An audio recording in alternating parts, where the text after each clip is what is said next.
Well, Lori, these proposals certainly deal with children and trying to make sure that they don't have interactions that could potentially lead them to self-harm or harm toward others. Some of the supporters pointing to cases across the country in which parents have alleged that these chatbots may have been involved in incidents of self-harm.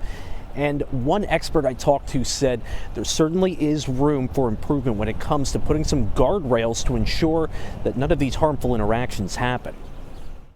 Many of these devices and tools are utilized to pretend they're human, so they can be very agreeable. They can sort of talk people and be persuasive into different areas. Charles Palmer with Harrisburg University's Center for Advanced Entertainment and Learning Technologies says many chatbots do not check whether users are adults or children.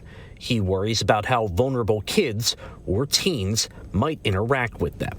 But maybe I'm in the midst of a mental health crisis, and I'm not sure of how I'm responding to different stimuli, and maybe I mention about ending my life, and the bot does not tell me not to, and maybe encourages me to dig into those feelings a bit more. It's uncharted territory. State Senator Tracy Pennycook is proposing that chatbots identify that they are not real people. She wants to require tech companies to have safeguards in place to reduce self-harm or harm to others, and have protections against producing or instructing sexually explicit content if it knows it is interacting with a minor.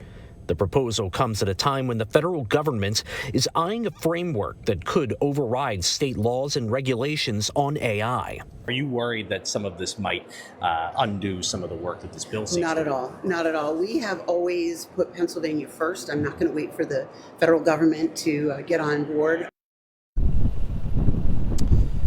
Now, this bill would also require that if an AI chatbot knows or should have known that it is talking to a children, there should be a protection in place that identifies that a child is interacting with something that's not a real person. It also would say that every 3 hours they'd be encouraged to go take a break and maybe go outside, and also again see that chatbot disclosure. This bill today passed 49-1 in the state Senate. It heads over to the House. In Harrisburg, Tom Lehman, WGAL News 8.